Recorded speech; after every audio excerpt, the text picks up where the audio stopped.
Spitzberg, 1906. L'atmosphère est limpide. Les icebergs flottent comme des fantômes. L'inconnu règne en maître. C'est un paradis, blanc. Peut-être même que notre personnage se dit que c'est un endroit idéal pour mourir. Le canot du prince Albert Ier l'a déposé 3 heures plus tôt, lui, son pliant et son chevalet. Il peint, sur un bout de banquise comme Cézanne, au pied de la Sainte-Victoire. Doucement, le pinceau glisse sur la toile. Il y a cette caresse, les battements de son cœur, et le bruit de la glace qui craque et bouge tout doucement. À présent, ce ne sont pas les ours polaires qu'il faut craindre, mais les caprices de la météo, le magnétisme terrestre. Ici, les boussoles s'affolent, et de fait, depuis un moment, les hommes du prince le cherchent désespérément. On l'a perdu. La banquise s'est déplacée. On crie son nom. On ne voit plus nulle part son long manteau fourré, plein de taches de couleur. Alors, va-t-il survivre ou mourir à 45 ans aux confins du monde connu? Oh, excusez-moi, je ne me suis pas présenté.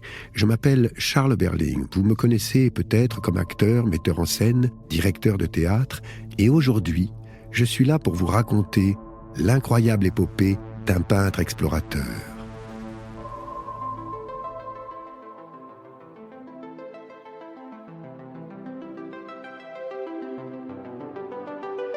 Peu de gens connaissent Louis Thiner, hors les murs du musée océanographique de Monaco et de la Maison de l'Océan à Paris. C'est un oublié de l'histoire de la peinture. À son sujet, on pourrait pourtant parler d'un impressionniste inconnu, d'un reporter de mer, d'un portraitiste, d'un peintre de fresques. Cet exceptionnel dessinateur brûla sa vie au fil des continents pour explorer, comprendre, restituer. On pourrait le classer parmi les grands noms de la peinture naturaliste, avec Rosa Bonheur, Millet, Corot, s'attachant à traduire le destin social des modèles. Mais Thiner, c'était encore autre chose. L'essentiel de son temps, il choisit de s'ancrer vers la mer. Écoutons Matisse nous parler de lui en visite au musée océanographique de Monaco.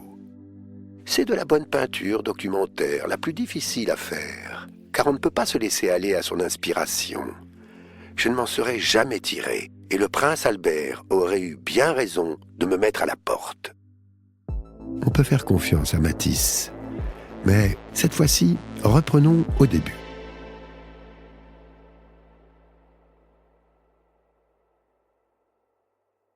Louis Thiner naît à Paris, en mars 1861, de Jules et Victoire Thiner, 3e de 6 enfants.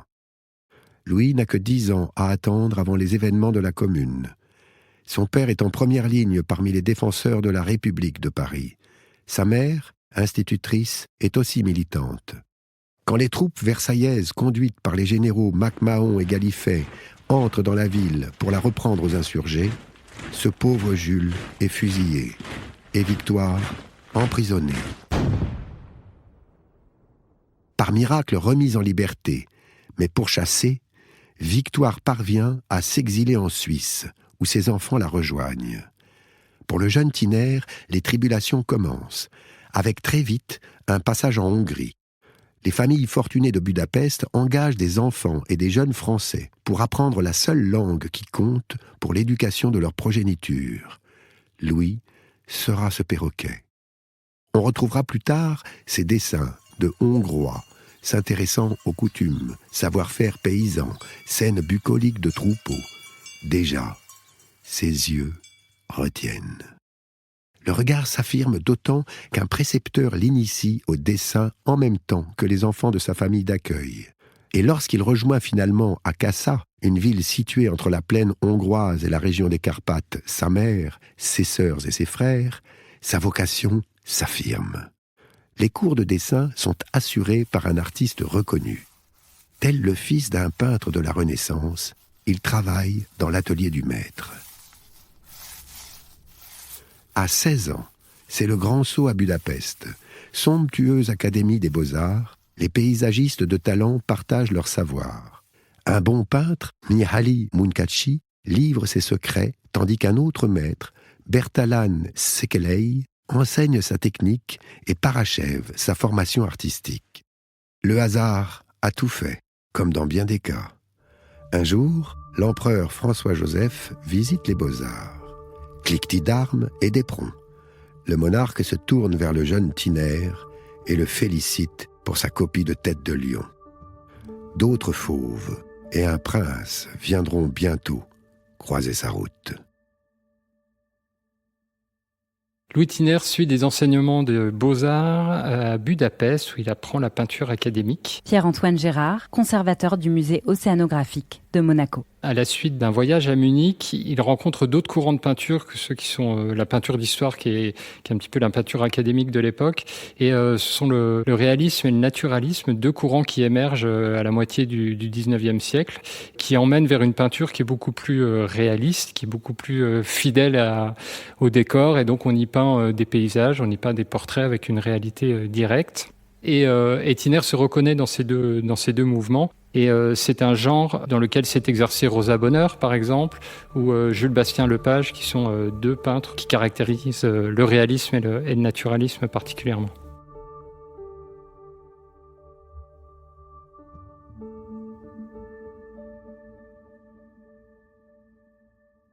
Avant de s'établir à Paris, Tiner s'est encore formé à l'Académie de Munich.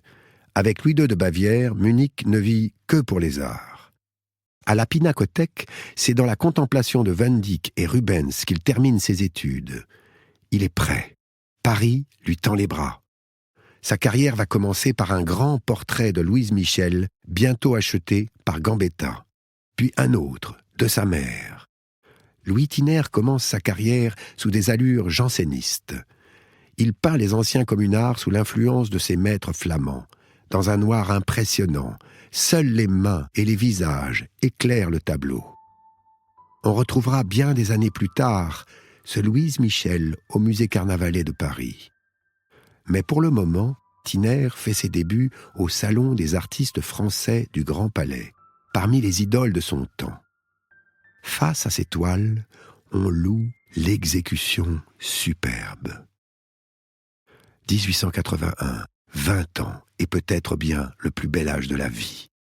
Louis se voit déjà confier l'illustration de 2 romans populaires écrits par Louise Michel et sa mère Victoire.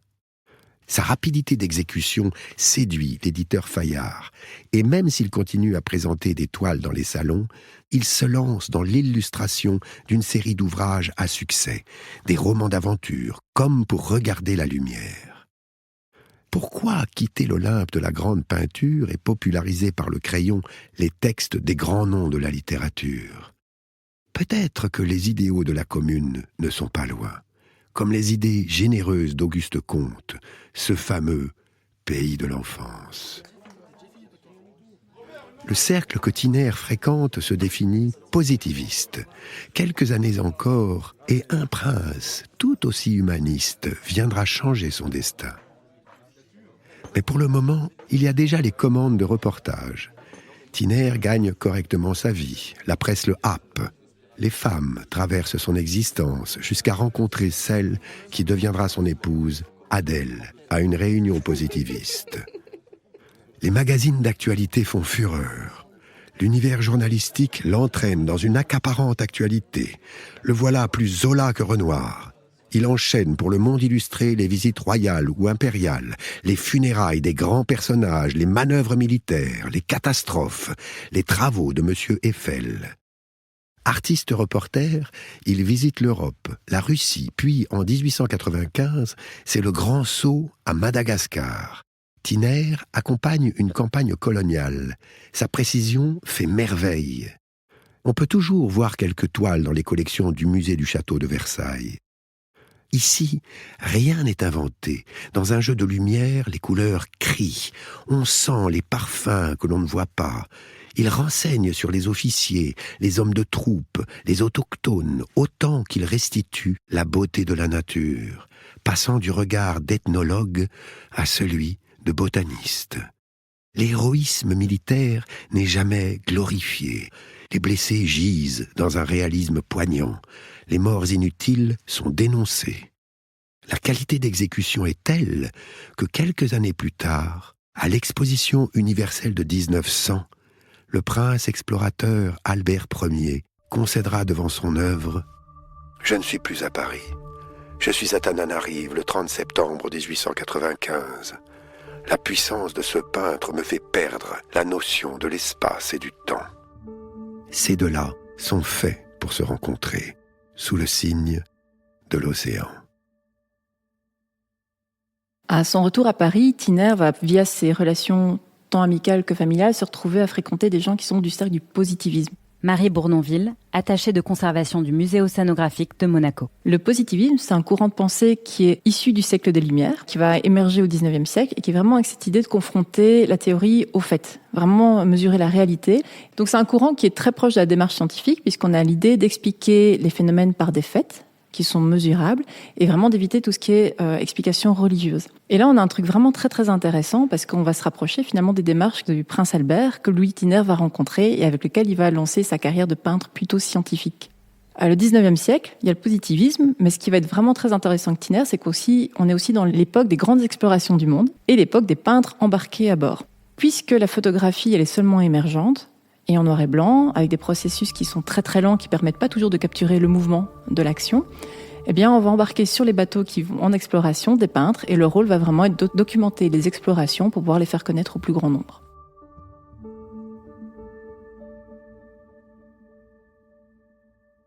Nous y voilà, à l'exposition universelle de 1900, place du Trocadéro. Depuis une plateforme surélevée de 8 mètres, les visiteurs du pavillon Madagascar admirent un tableau circulaire. Un travail de titan sur une toile de 120 mètres de circonférence et 14 mètres de haut. Thiner est un parfait scénographe. Avec ce chef-d'œuvre documentaire appelé « La reddition de Tananarive », il obtient le Grand Prix de l'exposition universelle et la Légion d'honneur. Mais ces titres n'effacent pas l'événement le plus important pour lui. Non loin du pavillon de Madagascar se trouve celui de Monaco. Les collections scientifiques recueillies par le prince Albert Ier depuis 1885 occupent un étage entier. Thiner découvre en voisin les campagnes océanographiques du prince des océans sur son yacht laboratoire. De son côté, le souverain perd donc la notion de l'espace et du temps. La rencontre est inévitable. La complicité va s'engager pour 15 années. Le prince Albert Ier lance ses campagnes scientifiques. Marie Bournonville. Et lors de la toute première, il y a un de ses collaborateurs très très proches qui sait très bien dessiner, c'est le baron de Guernes. Et c'était pas prévu à la base, mais ça va se révéler très très important. C'est qu'en fait, quand ils vont capturer des organismes qui sont assez mous, il y a des poissons, mais aussi des invertébrés, par exemple des méduses, ils vont les conserver dans de l'alcool et du formol pour les ramener à terre au laboratoire. Mais les organismes, ils vont en perdre leur couleur et un petit peu leur forme dans ces liquides de conservation. Et le baron de Guernes va les dessiner au moment de leur pêche, très très rapidement, à l'aquarelle, afin de garder une trace de la forme, mais surtout de la couleur de ces organismes. Ils vont se rendre compte qu'en fait, c'est fondamental, parce que le prince Albert va aller dans des zones qui n'ont jamais été explorées, il va ramener des organismes qui vont être découverts pour la première fois par la science, qui vont devoir être décrits pour être partagés, et les dessins de Guernes vont être indispensables. Et donc, à partir de sa 3e expédition, il va décider d'engager un peintre professionnel à bord pour réaliser ses dessins. Il va en engager plusieurs, de différentes nationalités. Il y en a 2 qui vont rester avec lui un certain nombre d'expéditions. Marius Borel, mais surtout Louis Thiner. Alors, le prince Albert rencontre Louis Thiner à l'occasion d'une exposition universelle. Pierre-Antoine Gérard. Et le prince reconnaît immédiatement les compétences de portraitiste et de naturaliste du peintre Louis Thiner. Et en plus, ils ont 2 caractères qui fonctionnent bien ensemble. Louis Thiner travaille très vite, très bien et de manière extrêmement précise, qui sont des caractéristiques requises dans ce cadre-là. Et là où ça va plus loin, c'est que Louis Thiner se prend au jeu aussi d'écrire la vie à bord du bateau, de faire des toiles général, de comment ça se passe à bord, les scènes de pêche, les scènes de vie, les scènes d'études dans les laboratoires, mais aussi les paysages. Alors, de ce qu'on a pu lire de Louis Thiner, il semblerait qu'il ait un caractère relativement facile, ce qui va bien quand on vit, entre guillemets, confiné pendant plusieurs semaines à bord d'un bateau dans une promiscuité assez importante.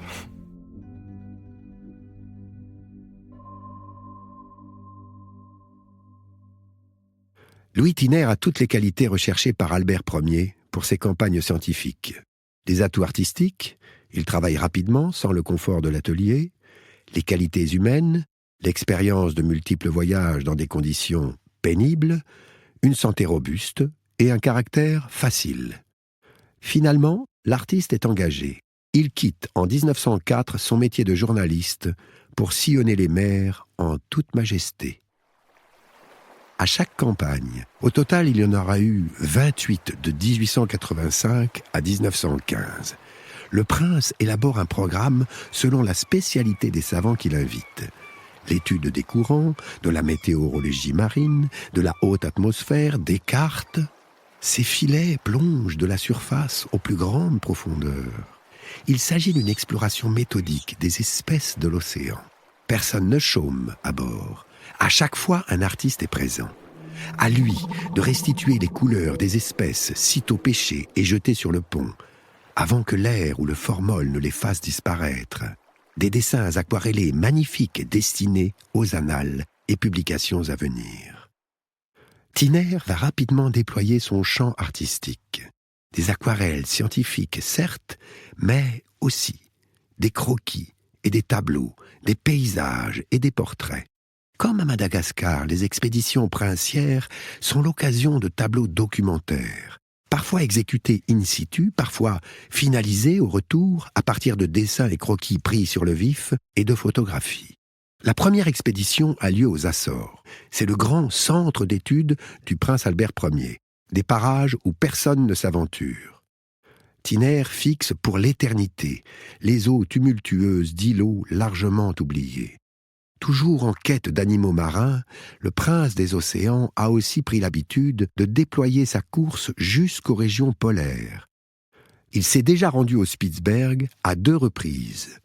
Thiner découvre l'univers arctique en 1906. « Je compte m'armer jusqu'aux dents de toile et de couleurs », dit-il avant son départ. On le charge d'immortaliser les membres de l'expédition et surtout de reproduire les paysages, de montrer les glaciers dans une série de pastels sous les points de vue et les éclairages les plus divers. Alors parmi la centaine de tableaux que le musée océanographique conserve et expose de la main de Louis Thiner, Pierre-Antoine Gérard. Il y en a un particulièrement moi qui est mon coup de cœur en fait. C'est une vue du Spitzberg avec des couleurs moi qui m'ont extrêmement ému, c'est-à-dire un mélange d'un ciel rose avec des traînées vaporeuses de rose et puis le ciel bleu et le bleu encore plus profond de la mer, tout ça sur un fond de glacier. J'ai trouvé qu'il y avait une description que j'imaginais extrêmement fidèle de ce paysage-là qu'avait dû voir Louis Thiner et qui nous permettait de voir encore aujourd'hui. Et c'est intéressant de comparer les vues de ces environnements, on va dire, polaires, avec ce qu'ils sont aujourd'hui, notamment comme témoignage aussi du réchauffement climatique et de ses effets sur ces milieux-là. Et en ça, on retrouve la vocation de Louis Thiner. C'est-à-dire une peinture extrêmement précise, très léchée, très esthétique et en même temps extrêmement fiable d'un point de vue documentaire. Il était quand même un peintre qui avait une solide assise pour la composition, pour les couleurs, pour les cadrages. Il avait des cadrages très intéressants aussi. Anne de Bussac-Beauchef, docteur en histoire de l'art et commissaire de plusieurs expositions consacrées à Louis Thiner. Les Açores étaient un lieu de prédilection pour le prince Albert Ier. Louis Thiner l'a suivi et l'un des plus spectaculaires presque de ces tableaux, c'est le cratère et l'îlot de Villafranca, qui est un ancien lac de cratère. C'est une immense description presque géologique, mais très belle.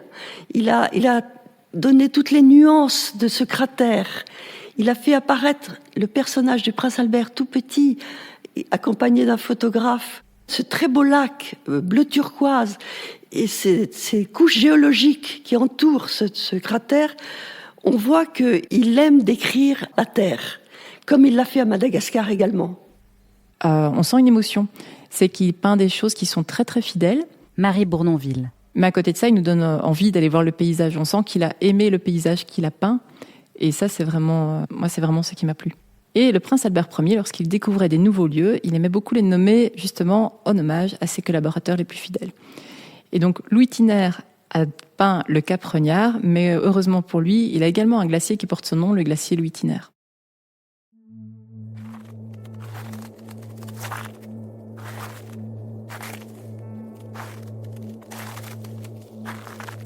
C'est ainsi qu'il se retrouve naufragé sur son bout de banquise.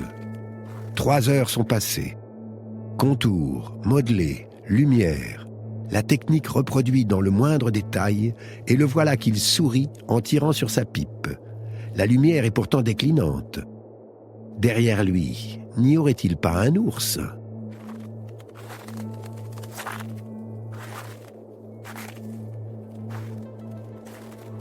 Dans ces grands jours, Thiner n'a peur de rien. Il voit grand, quand bien même le soir monte et les températures déclinent. Plus tard, le Congrès international de géographie validera une idée du prince, honorer Thiner en nommant un immense champ de glace le glacier Louis Thiner.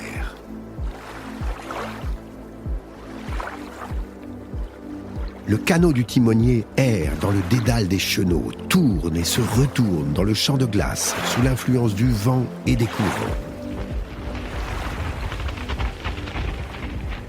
Les points de repère ont bel et bien bougé. On se désespère.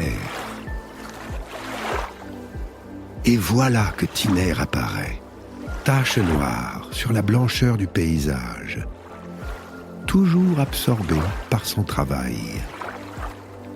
On le retrouve vivant.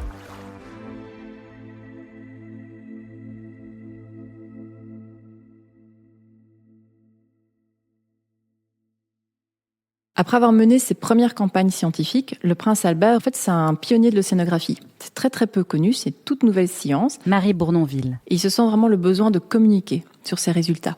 Il va profiter de l'Expo universelle de 1889 et du pavillon Monaco pour faire une exposition de ses résultats, des objets, des spécimens qu'il a collectés et également des instruments qu'il a utilisés pour faire toutes ces collectes, toutes ces campagnes.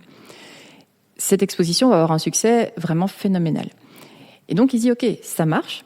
Moi, j'aimerais communiquer auprès du plus grand nombre ce qu'est cet amour de la mer.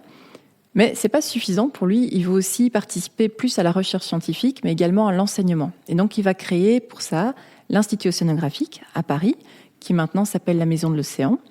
Il va en confier la direction à son ami, le docteur Paul Ragnard, qui est un scientifique, celui qui l'a inspiré pour faire ses grandes campagnes. Et il va s'installer juste à côté de la Sorbonne. Comme ça, il va vraiment pouvoir partager ses résultats, partager ses enseignements avec l'université à Paris. Et ce qui est vraiment intéressant, c'est qu'il va faire appel pour la construction de cet institut au même architecte que celui qui a fait la Sorbonne, Paul Nénaud. Et en architecture, on a un courant d'ornementation. C'est-à-dire que les bâtiments qu'on construit à l'époque, on va chercher à les décorer, et souvent en thème avec le but du bâtiment. Et donc, on va trouver des sculptures représentant des organismes marins sur la façade. Et puis surtout, le prince, peut-être se souvenant de ces immenses dioramas qu'il avait vus de Thiner à une autre exposition universelle sur Madagascar, il va lui faire confiance pour représenter en très très grand dans l'amphithéâtre ses campagnes scientifiques. Il y a 4 peintures dans le grand amphithéâtre. Anne de Bussac-Beauchef. Donc il y a une grande peinture principale qui est intitulée « Le pont de la princesse Alice ». Il est divisé en 3 parties, c'est une immense peinture. Les personnages sont presque grandeur nature. Et là, il venait d'avoir un mammifère marin qu'on hisse à bord sur le pont. On étale une grande toile blanche pour qu'on puisse le dépecer et faire les études avec tous les savants qui étaient là. Le prince Albert disait « Les mammifères sont mes principaux collaborateurs ». Et grâce à ça, les savants qui étaient autour du prince Albert ont découvert l'anaphylaxie, très importante. Au milieu, donc, il y a le grand mât principal. De part et d'autre, donc, le prince Albert qui observe l'arrivée de la dépouille du globicéphale. Alors on voit les marins, c'est très affairé, c'est très vivant. Ils ont dans leur tenue blanche ou dans leur tenue rayée. Il y a aussi tous ceux qui étaient autour du prince, les savants, affairés aussi à voir ce mammifère qui arrive sur le pont. Il y a même Tiner qui est représenté dans les vergues. Toute une partie de l'état-major scientifique aussi qui est là, autour du prince. Donc au centre, les machines autour du grand mât. Et sur la droite, alors c'est très différent, c'est la remontée d'une nasse triédrique. Une nasse triédrique, c'était une sorte d'appareil pour plonger à des grandes profondeurs. Or, cette opération de remontée du globicéphale d'une part et de la remontée de la nasse triédrique de l'autre ne pouvait pas se faire simultanément. Mais Tiner a eu la très bonne idée de les présenter ensemble. Et au fond, il y a encore tout un groupe de savants qui observent cette arrivée de la nasse. Des véritables portraits.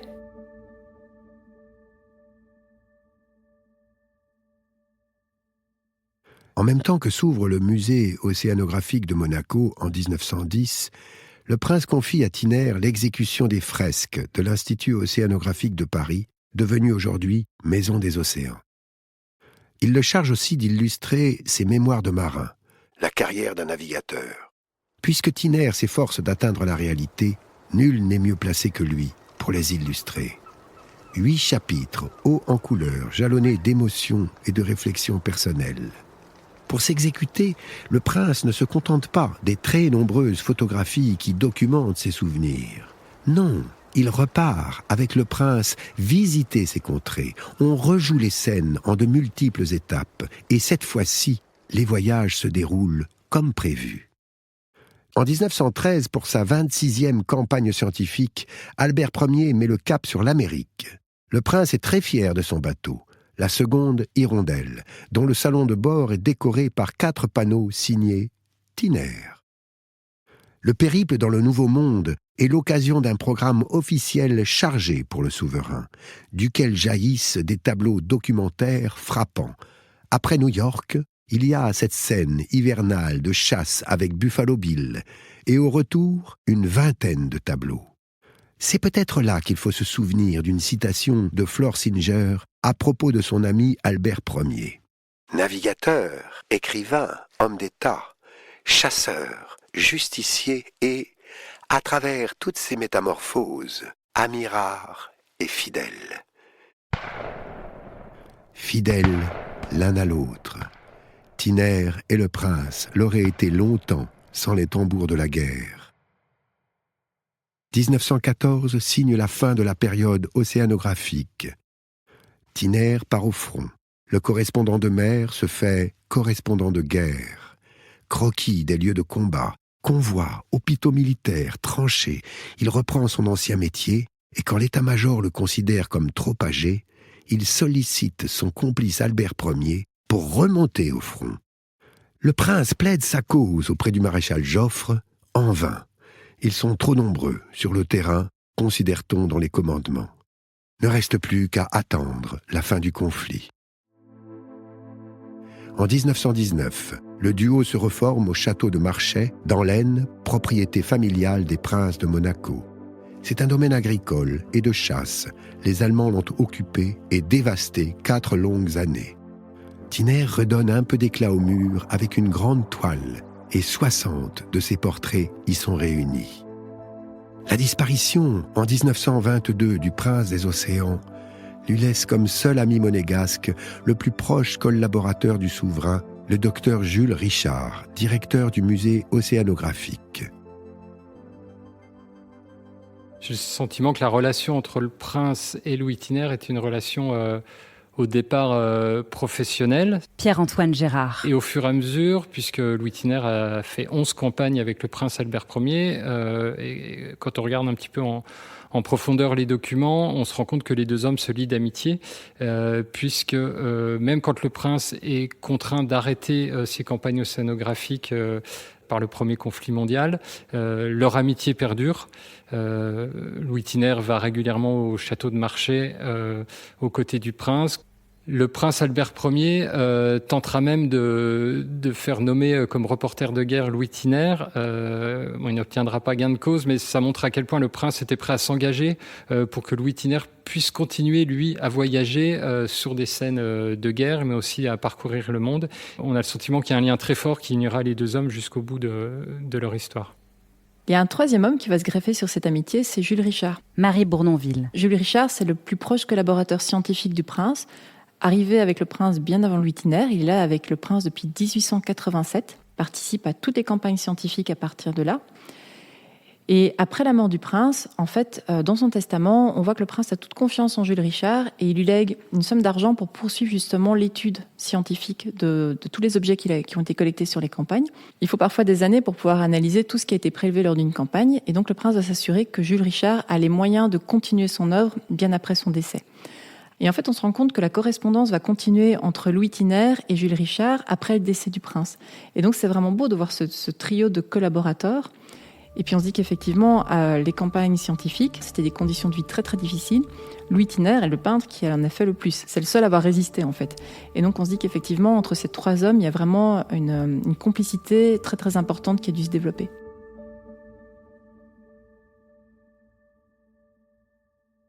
La fin des campagnes scientifiques aurait pu le fixer à son atelier de Paris, square Port-Royal, ou celui de Gros-Rouvre, ou dans sa villa de Golfe-Juin.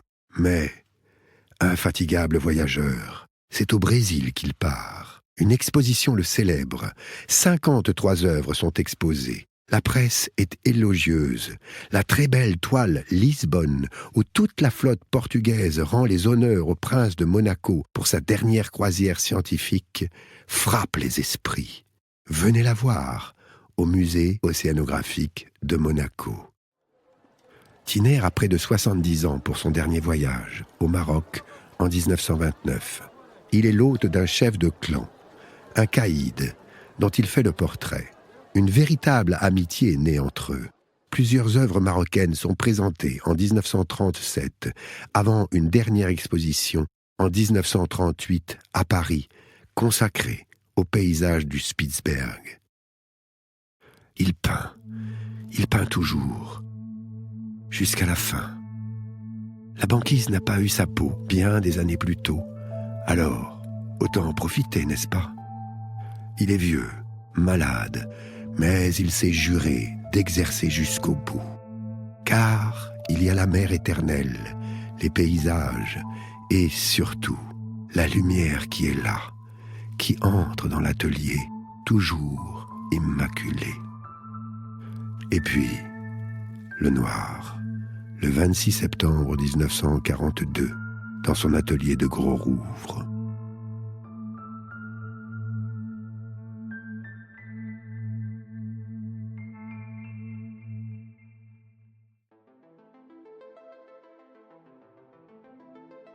Tout est bien qui finit bien. Restent des huiles sur toile appartenant aux collections de son Altesse Sérénissime le Prince de Monaco, au musée océanographique de Monaco, au musée Carnavalet, dans les collections du château de Versailles et, pour une vue d'ensemble, grâce à une donation du peintre faite à la ville d'où sa famille est originaire, Issoire en Auvergne, 85 toiles réalisées en Méditerranée, à Madagascar et au Spitzberg. À Issoire, on suit sa trace dans le désordre des années.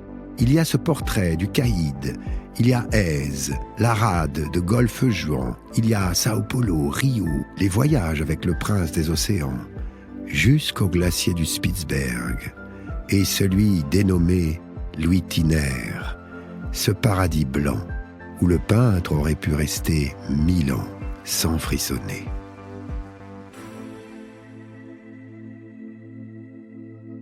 Merci d'avoir écouté le premier épisode du podcast Océano de l'Institut océanographique de Monaco, Fondation Albert Ier, Prince de Monaco. C'est le début d'une grande aventure sur les mers. Alors pour ne rater aucun épisode, abonnez-vous à notre flux sur votre plateforme de podcast préférée. Cet épisode a été écrit par Frédéric Couder et raconté par Charles Berling. Emma Chevalier en a assuré la réalisation et le montage. La musique est de Thomas Loupias. Et merci à Anne de Bussac-Beauchef, Marie Bournonville et Pierre-Antoine Gérard pour leur participation. À bientôt pour un nouvel épisode.